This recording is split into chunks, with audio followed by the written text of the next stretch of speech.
Hello friends, welcome to Israfil study.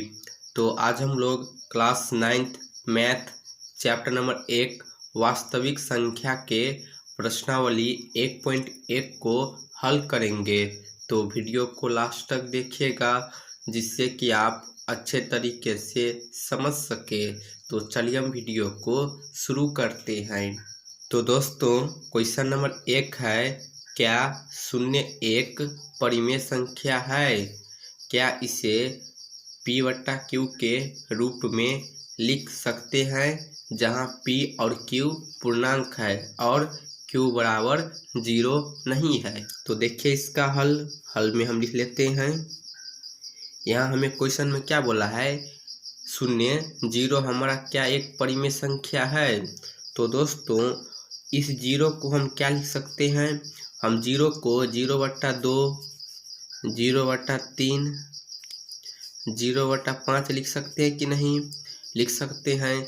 जब हम 0 में इन सभी संख्या से भाग देंगे तो 0 ही होगा। तो ये देखिए हमारा क्या है, P/Q के रूप में है। तो हम यहाँ कह सकते हैं कि 0 हमारा एक परिमेय संख्या है और इसे हम P/Q के रूप में लिख सकते हैं। तो हम यहाँ इसे लिख लेते हैं, लिखेंगे हाँ 0 एक परिमेय संख्या है।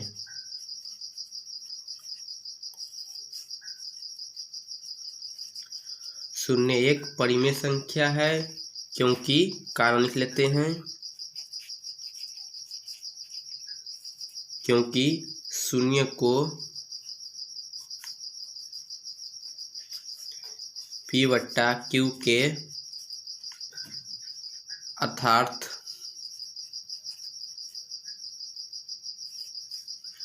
0/2, 0/3, 0/4 इत्यादि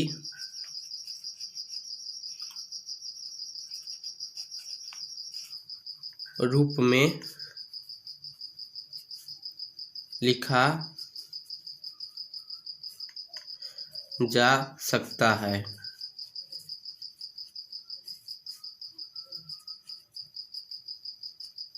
जहाँ Q जो है वो हमारा 0 के बराबर नहीं है। ठीक है, तो ये हो गया दोस्तों क्वेश्चन नंबर 1 का हल। हमें इसमें बोला था कि 0 हमारा परिमेय संख्या है कि नहीं। तो 0 हमारा परिमेय संख्या है। क्यों?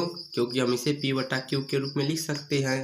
जैसे कि यहाँ 0/2, 0/3, 0/5 ये सभी हमारा परिमेय संख्या के रूप में है। ठीक है, अब क्वेश्चन नंबर 2 देखिए दोस्तों। क्वेश्चन है 3 और 4 के बीच 6 परिमेय संख्या ज्ञात कीजिए। तो हम इस क्वेश्चन में दो संख्याओं के बीच परिमेय संख्या ज्ञात करना सीखेंगे। तो दोस्तों, इससे पहले आपने अगर इसका इंट्रोडक्शन वाला वीडियो नहीं देखा है तो डिस्क्रिप्शन में लिंक है, लिंक पर क्लिक करके ज़रूर देखें। मैंने उसमें अच्छे तरीके से समझाया हूँ कि हम दो संख्याओं के बीच परिमेय संख्या कैसे निकाल सकते हैं। तो अब देखिए इस क्वेश्चन का हल हम लिखेंगे। हल में यहाँ ध्यान दीजिए, हमें कितनी परिमेय संख्या ज्ञात करना है? 6। तो हम इससे एक ज़्यादा संख्या को लेंगे। हम यहाँ लिख लेते हैं, हल में हमें 6 परिमेय संख्या ज्ञात करना है।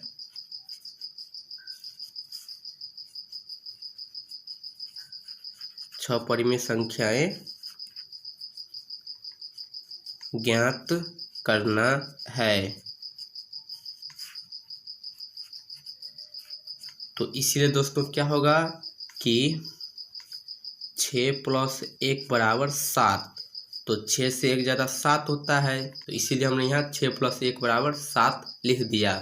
ये 7 हमने यहाँ क्यों लिखा? तो देखिए हम लिखेंगे एक बार 3 बराबर 3 को हम एक बार 7 से गुना कर देंगे, फिर हम इसी 7 से एक बार भाग दे देंगे। तो इसे हल करेंगे, 7 या 21 और बट्टा में 7 हो जाएगा। इसी प्रकार 4 को भी हम एक बार 7 से गुना कर देंगे, फिर हम एक बार 7 से भाग दे देंगे। तो ये क्या हो जाएगा, 7 चौका 28 बट्टा में 7। अब हम यहाँ 21/7 और 28/7 के बीच 6 परिमेय संख्या निकालेंगे।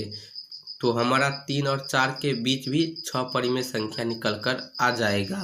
कैसे, तो देखिए यहाँ 21/7 से शुरू हुआ है और 28/7 में ख़त्म हुआ है। तो इस दोनों के बीच में जो हमारा परिमेय संख्या आएगा उसी को हम लिखेंगे।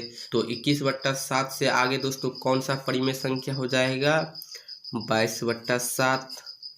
इसी प्रकार हो जाएगा 23/7, फिर हो जाएगा 24/7, फिर हो जाएगा दोस्तों 25/7, फिर हो जाएगा हमारा 26/7, अगला हो जाएगा दोस्तों 27/।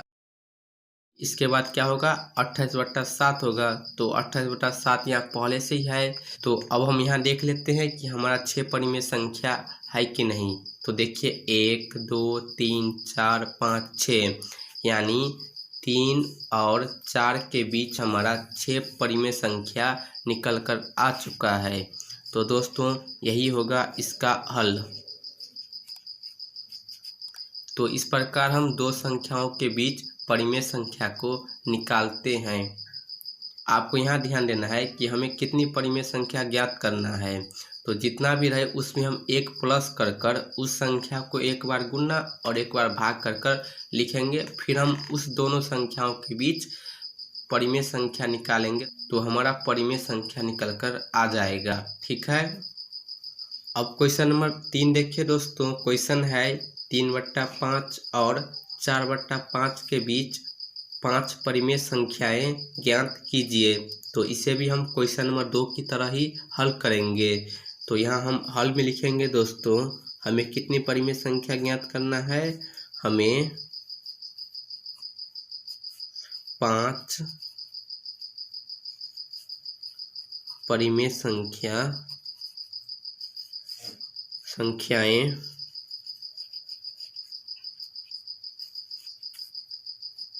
ज्ञात करना है। ठीक है। तो दोस्तों इसीलिए क्या होगा, यहाँ हमें 5 बोला है तो इससे एक ज़्यादा लेंगे तो क्या होगा 6, यानी 5 + 1 = 6। तो अब हम इस 6 से क्या करेंगे कि 3/5 को एक बार गुना कर देंगे और एक बार हम भाग कर देंगे। तो इसे हल करेंगे, क्या होगा, 3 छक्के 18 बट्टा में 5 × 6 तो 5 छक्के 30। ठीक है। फिर हम 4/5 को भी एक बार 6 से गुना कर देंगे, एक बार 6 से भाग दे देंगे। तो ऊपर गुना करेंगे 4 छक्के 24 बट्टा में 6 को 5 से गुना करेंगे, 6 पंचे 30। अब हम यहाँ क्या करेंगे कि 18/30 और 24/30 के बीच 5 परिमेय संख्या ज्ञात करेंगे। तो यहाँ हमारा 18/30 से शुरू हुआ है और 24/30 में ख़त्म हुआ है। तो इसके बीच 5 परिमेय संख्या कौन कौन हो जाएगा, तो एक हो जाएगा दोस्तों 19/30, फिर अगला हो जाएगा 20/30, फिर अगला हो जाएगा दोस्तों 21/30, फिर अगला हो जाएगा 22/30, फिर अगला दोस्तों हो जाएगा 23/30, फिर अगला कौन हो जाएगा 24/30। तो 24/30 यहाँ पहले से ही है। तो अब हम चेक कर लेते हैं कि हमारा 5 परिमेय संख्या निकल कर आया है कि नहीं। तो देखिए 1 2 3 4 5, यानी 3/5 और 4/5 के बीच हमारा 5 परिमेय संख्या निकल कर आ गया। तो इस प्रकार दोस्तों हम इस प्रकार के सवालों को हल करेंगे। ठीक है। अब क्वेश्चन नंबर 4 देखिए दोस्तों। क्वेश्चन है, नीचे दिए गए कथन सत्य है या असत्य, कारण के साथ अपने उत्तर दीजिए। तो यहाँ हमें 3 कथन दिया है और तीनों कथन में हमें पता करना है कि सत्य है या असत्य है। यदि सत्य है तो हमें कारण देना होगा, यदि असत्य है तब भी हम कारण देंगे क्यों हमारा सत्य या असत्य हुआ। तो पहला कथन है दोस्तों, प्रत्येक प्राकृतिक संख्या एक पूर्ण संख्या होती है।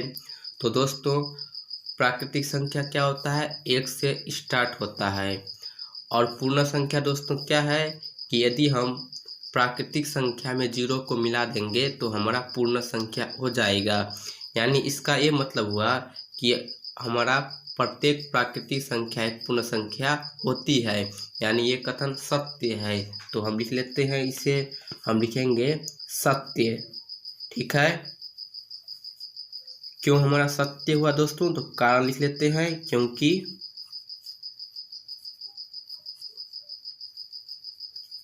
सभी प्राकृतिक संख्याएं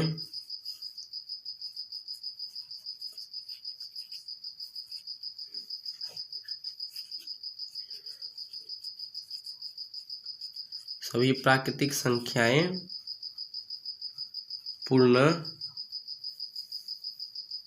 संख्याएं होती है।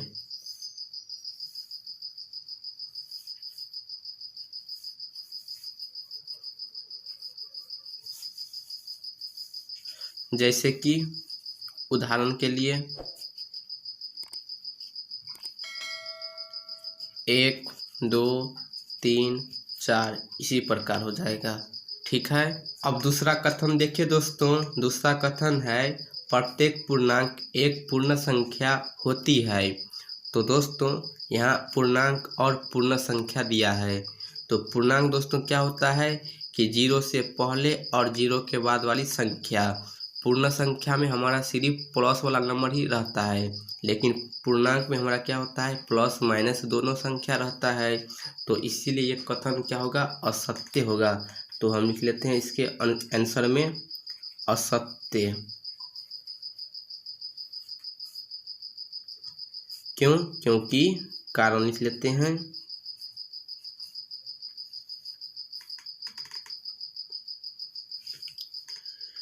ऋणात्मक पूर्णांक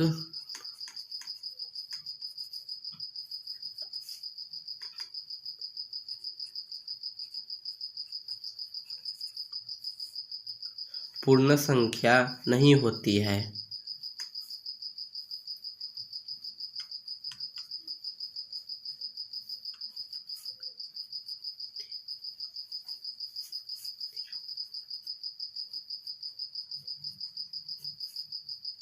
जैसे कि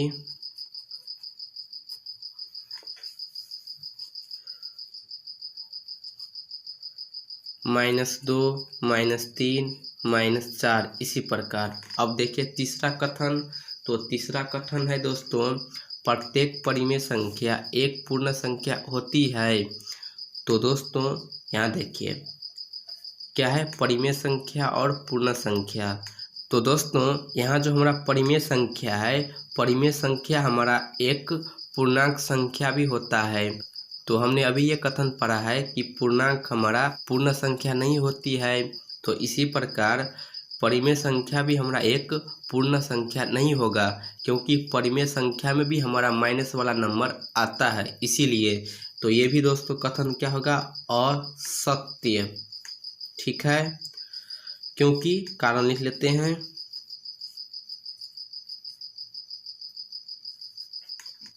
प्रत्येक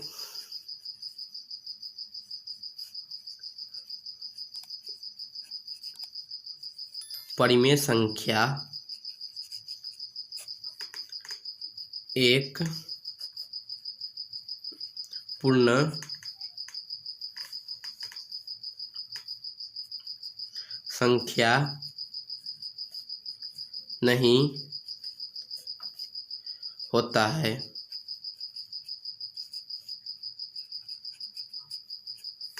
जैसे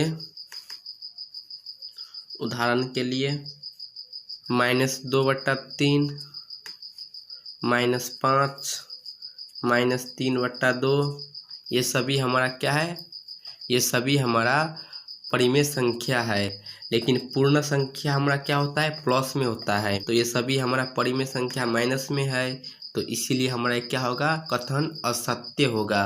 तो दोस्तों इस प्रकार हम कक्षा 9 गणित अध्याय 1 वास्तविक संख्या के प्रश्नावली 1.1 को हल करेंगे। तो उम्मीद करता हूं कि आपको वीडियो समझ आई होगी। अगर आपको वीडियो पसंद आए तो वीडियो को लाइक, कमेंट और शेयर ज़रूर कीजिए।